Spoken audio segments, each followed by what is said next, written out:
Welcome to Historias Entre Vidas. Remedios Venegas pressed the rebozo against her chest and stood at the edge of the hillside without moving, because something in the notebook she was holding had just stopped making sense, and then, a breath later, had started making all the sense in the world. Behind her, the bean rose stretched down the slope in the early light, dark green and heavy with pods, untouched by the dry month that had scorched everything below. In front of her, in her hands, was a page she had read 20 times and never really seen. And on that page, in her grandmother's tight, careful handwriting, was a name she recognized. Her own. She had owned this land for 2 years. She had worked it alongside Don Abundio for 2 years. She had slept under its only tree, drawn water from its hidden channel, planted its first field with 20 kilos of yellow beans she had bought with the last pesos to her name. She thought she had understood everything the notebook had to tell her. She had not yet understood the most important thing. The story of how Remedios Venegas, 22 years old, no parents, no siblings, no roof of her own, came to buy the gray hillside at the edge of San Isidro del Monte's dirt road, was already something people talked about in the town, though not always kindly. They talked about the 800 pesos she had saved penny by penny over 4 years of washing other people's laundry. They talked about the morning she walked into the land registry with a small wooden box tucked under her arm and walked out with a paper that made her the owner of a hillside nobody wanted. They talked about old Don Lucio Palomino wiping his laughing eyes and saying, loud enough for the whole square to hear, "The orphan is crazier than her mother ever was." What they didn't talk about, because they didn't know, was the notebook. Her grandmother, Consuelo Venegas, had died on a November Tuesday in the small adobe house they shared, her hand in Remedios's, her eyes on the tin ceiling as if reading something written there that no one else could see. She left nothing behind in the usual sense, no land, no livestock, no savings. The house was rented. The furniture was worth nothing. What she left was a small wooden box, pressed into Remedios's hands 3 days before she died, with a single instruction delivered in the serious voice she used for things that mattered. Don't open it until you're alone and calm. And when you do, read everything. Don't skip a single page. The box held a notebook, 142 pages in her grandmother's small, tight hand, dates and drawings and soil observations and seed notes and composting instructions, and between the last pages, folded in 4, a slip of paper with the name of a piece of land. Remedios had read the notebook 3 times before she understood what it was asking her to do. Then she had gathered her 800 pesos and gone to the registry. The town had laughed. Remedios had picked up her things, folded her spare dress, tucked the notebook into the box, called for Lucero, the cinnamon-colored dog who had been her grandmother's before he was hers, and walked up to the hillside. The first night she spread her sleeping mat beneath a crooked old acacia that barely gave shade and listened to the north wind move across the empty surface. It smelled of dry earth and burned mesquite from the ranch below, and it sounded like nothing much at all. Lucero settled at her feet. What she didn't know yet was that she was not going to be alone for long. On the 3rd day, Don Abundio appeared on the dirt road carrying a clay mug of coffee, walking with the steady, unhurried step of a man who has somewhere to be and is not in any rush to get there. He was in his mid-70s, lean as the acacia she was sleeping under, face weathered by decades of white sun, hands that had worked the earth for 40 years without asking anyone's blessing. He sat on the nearest stone, set the mug between them, and looked at the land with half-closed eyes. Then he said, "There's water here." She showed him the notebook. He read the page with the map her grandmother had drawn, the slope, the clay layer marked with small, careful crosshatches, the depth of the underground channel, the spot to dig. He was quiet for a long time. Then, he nodded once, the way people nod when they already knew something and are only confirming it. "Your grandmother was right," he said. "The water runs below. In August, if you know how, you can bring it up." He came back the next morning with a shovel. They found the water on a Tuesday afternoon 7 days later, first a thin dark thread that Lucero sniffed at suspiciously, then a clean stream that filled the first bucket, while Remedios sat at the edge of the channel and cried. Not from sadness, from something that resembles gratitude, but lives further inside. The morning ritual that grew up around that work was never declared, just arrived. Remedios lit the fire before dawn and put the coffee on. And by the time Don Abundio came up the road, his mug was waiting on the stone at the edge of the porch. They drank without talking much, then picked up the tools and began. He taught by doing and by silence. If he nodded slowly at the soil, things were going well. If he took his hat off and wiped it on his apron, something needed rethinking. She learned to read those silences the same way she had learned most things in her life, by watching, because no one had ever offered to explain. He brought compost from his small ranch 20 minutes walk away. She learned to smell the earth before speaking about it, to know by color and texture what the notebook described in words. When the time came, they planted 20 kilos of yellow field beans in freshly prepared soil, and the night before sowing, Remedios spread the seeds on her sleeping mat and looked at them for a long moment. God willing, she thought. And she planted. The yellow beans sprouted in 2 weeks, dark green against the turned earth, with the quiet stubbornness of plants that know the ground they're in won't give them anything free. In the town below, when anyone asked after the orphan, the answer was a shrug. "She's still up there on her land," said with the patience of people waiting for a failure they've already decided on. Señora Amparo, in whose house Remedios had washed and ironed in exchange for a room, sent a message by way of a girl. Had she come to her senses? There was still washing work if she wanted it. Remedios sent word that she was fine. Thank you. Don Lucio came by one Sunday on his mule, looked at the hillside from below without stopping, and kept going without a word. That same night, Remedios opened the notebook under the tin overhang Don Abundio had helped her build, and read by firelight until the firewood ran out. The instructions were precise. Every note had a date. There were recorded mistakes and corrections and observations from different years. It was not the work of an afternoon. It was the work of a life.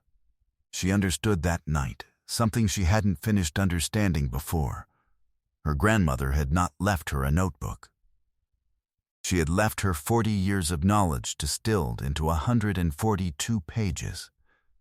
The only inheritance possible for someone with no land, no money, no livestock to give. She had left her the knowing. Lucero settled under the table at her feet. The north wind moved across the hillside without finding anything to stop it. In that notebook's last 10 pages, pages Remedios had read before, but never with the particular attention they demanded, there was a folded paper inside an envelope. She had seen the envelope. She had assumed it held more property notes. She had not yet opened it. It rained well that first year. The bean field came in strong, and Don Abundio came 3 times a week, sometimes bringing corn porridge in a clay jar, sometimes bringing news from below in the careful economy of words of a man who knows that words cost something too. One Tuesday in July he set his mug down and said, "They're saying next year will be dry." Remedios looked at him. "Who says so?" "The engineer who came to measure the river. And the sky says the same for anyone who knows how to look." She went back to the notebook that evening, not the easy pages she had memorized, but the last 10, slowly, with the focused attention she would have given a letter she was afraid of. And there it was, dated 32 years earlier in her grandmother's hand, in the drought of '74, when every field on the flatland burned, the yellow beans growing in poor soil over deep water channels had survived. Because the root of the yellow bean reaches further down than any other variety. It holds. When the flat country dries up, the hillside bean stays green. She turned the page. Inside the envelope at the back of the notebook was a document she had touched before without understanding it. A notarized paper from the municipal presidency, 41 years old, signed by 2 witnesses. It described the deep water channel of the property as a source belonging exclusively to its registered owner. The name on the paper was Consuelo Venegas, and in the margin, in newer ink, her grandmother had written, "For Remedios." So she knows this water is hers. Remedios set the paper on the table. Lucero lifted his head. Outside, the late sky was the clean orange that comes before still nights. Something inside her sat down for the first time in a long time. She went to find Don Abundio. He read the paper, folded it carefully, and handed it back without speaking for a moment. Then, well then, everything is all right, girl. The drought came the following summer the way big things always come. Gradually, then completely. A hot March.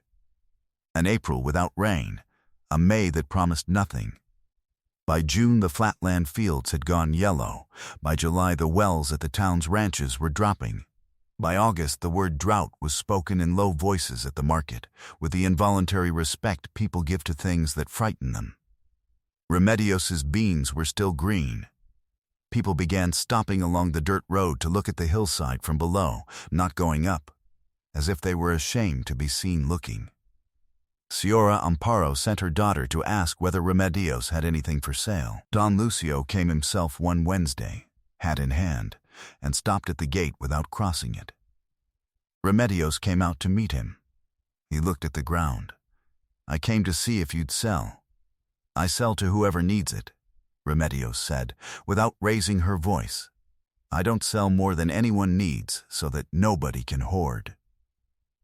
He nodded, paid the fair price she named, took his sack and left without another word. But things grew harder. By September, there were families who had harvested nothing. Children going to the market with their mothers and coming back empty-handed. An old man on the edge of town had gone 3 days without eating before his neighbor found out and raised the alarm. Remedios talked to Don Abundio. "There isn't enough to sell to everyone," she said. Don Abundio looked at her steadily. "No, but there's enough to give." She thought about that for 2 days. Then she opened the storage shed and began to distribute, 1 measure per family, 2 for those with children, 3 for those with someone sick in the house. She did it herself in the mornings, a sack on her shoulder, Lucero running ahead. She kept no list. She asked for no thanks. She gave and moved on. Señora Amparo received her measure and began to cry at her own doorway without being able to say anything. Remedios put a hand on her arm for a moment. Nothing more, and kept walking. It was during that same week that she found her grandmother's last letter. She had gone back to the notebook to double-check the composting ratios for the second planting, and the envelope slipped out again, the one with the notarized paper. But this time, when she unfolded it all the way, something fell from inside the folded document that she had not noticed before. A smaller paper, folded separately, very thin, as if it had been there for years pressed flat against the other. It was a letter. 3 pages in her grandmother's hand, dated 2 years before her death. In the notebook, there was a paper hidden that is going to change everything you think you know about where you come from. She read it in one sitting, at the table, by firelight, while Lucero slept at her feet and the north wind moved outside. Her grandmother had not been born in San Isidro del Monte. She had come there as a young woman, running from something she had never named, from a family in another town, from a marriage that had been arranged without her consent, from a house where she had not been allowed to be herself. She had arrived with nothing. She had built what she had from nothing. And the hillside, the gray hillside that everyone in San Isidro called useless, she had known about since the beginning, had watched for 40 years, had always meant to return to. She had never had enough money. Then she had grown too old. So she had written it all down and left it for the one person she trusted to read it properly. "I don't know what they will tell you about me," the letter ended, "after I am gone. Families have long memories and longer grudges. If anyone comes with a claim on what I have left you, show them the notarized paper. Show them the notebook. And remember that I chose you. I chose you on purpose, Remedios, not because you were all I had. Because you were the one who would know what to do." Remedios folded the letter, set it in the wooden box, sat still for a long time. She understood now the weight of what she had been carrying, and that it was not a burden. It was a gift, given on purpose, by someone who had seen in her something she had not yet learned to see in herself. They came that same week, as if the grandmother had known they would, as if the letter had been timed to arrive just before they did. There were 3 of them, Celestino Mireles, who spoke, his brother Gerardo, who calculated, and Celestino's wife, who wrote things down. They were from a branch of the family her grandmother had left behind, not her blood exactly, but connected through the marriage she had fled. People who had decided after 40 years of silence that a piece of notarized property was worth revisiting now that it had proven itself valuable. They arrived on mules on a Saturday in October, when the town had gone quiet with the silence of people bracing for a hard winter. They stopped at the gate without dismounting. Celestino was a man with a good hat and good boots who knew how to use both so that people wouldn't forget who he was. He said that he represented the family, what remained of it, what had a claim on what Consuelo Venegas had taken with her when she left, that the land had been acquired under circumstances that deserved a second look, that a young woman alone, with no family of her own, could not be expected to manage property of this kind, that the fair thing, the reasonable thing, was to come to an arrangement. Don Abundio stood beside Remedios, quiet, hat in hand. Remedios listened to all of it. Then she said, "Did you know my grandmother?" Celestino's expression shifted. "That's not the question here. It is for me," Remedios said. She went inside and came back with 3 things: the notarized paper from the municipal presidency, the notebook open to the map her grandmother had drawn, and the letter, 3 pages in that tight, careful hand, dated 2 years before her death. She did not read the letter aloud. She did not need to. She set it on the gatepost and let Celestino pick it up himself. He read it. His wife leaned over to read it too. Something in both their faces changed. Not quite guilt, but something adjacent to it. "This doesn't change the legal standing," Celestino said, though his voice had lost some of its certainty. A calm voice from behind him said, "Actually, it confirms it." Father Reyes, the town priest, who had walked up from the church at a pace that suggested he was not surprised to find himself needed, stood at the edge of the gathering. Behind him, quietly, were 7 or 8 people from the town, the 2 women from the market who had received beans that week, Señora Amparo, a man whose eldest child had been fed through September on Remedios's distribution, and Don Lucio himself, standing slightly apart, hat in his hands. Father Reyes continued, in his unhurried way. A notarized document from the municipal presidency stands unless overturned by a higher authority. I don't see one here. And a letter of intent from the registered owner, witnessed, dated, clearly of sound mind, is a matter of record. Celestino Morales looked at the priest, looked at the people behind him, looked at Remedios. Remedios looked back at him with her back straight and her voice level. I understand what you came for. My answer is no. The land belongs to me. My grandmother chose me on purpose. I intend to honor that. There were no more words. Celestino signaled to his wife, who closed her notebook. And the three of them turned their mules and went back down the dirt road without looking back. The people at the gate watched them go. No one spoke loudly. No one needed to. That particular silence says everything.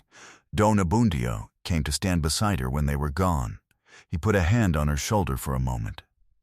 Nothing more. Then, quietly, you don't sell your dignity for a roof here, girl. Here, you earn it the other way around. Remedios closed her eyes, then opened them.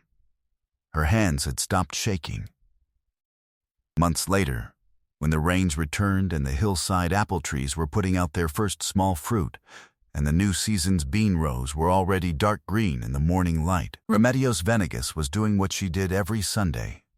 Baking bread in the clay oven Don Abundio had helped her build against the eastern wall of the small house that now stood, properly, on the property. The smell of it carried down the slope, warm, yeasty, particular. The smell of something made with care in a place that had been told it could grow nothing. Don Abundio arrived at his usual hour and sat in his usual place. Lucero lifted his head, confirmed it was him, and went back to sleep. Remedios set the first loaf on the table between them.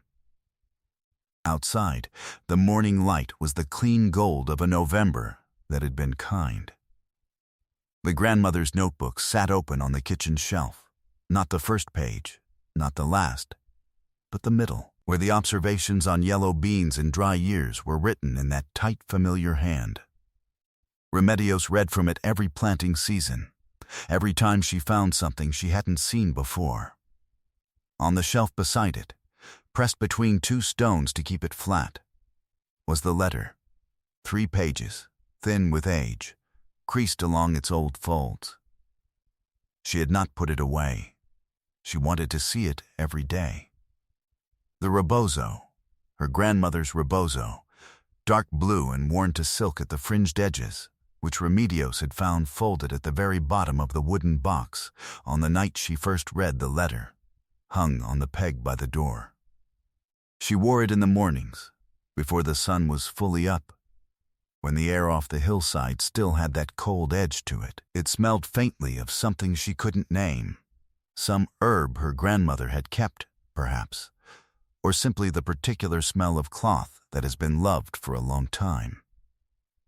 Don Abundio looked at the loaf of bread, then at the orchard coming in through the window, then at Remedios. "Do you know what I thought," he said, "the first morning I brought you coffee? Tell me." I thought, either this girl is lost, or she knows something the rest of us have forgotten. He broke off a piece of bread. Turned out it was both. Remedios looked at him. Then she looked at the notebook, and the letter, and the rebozo on the peg. At the window where the apple trees showed, young and slim and certain of themselves. At Lucero asleep on the warm stone floor.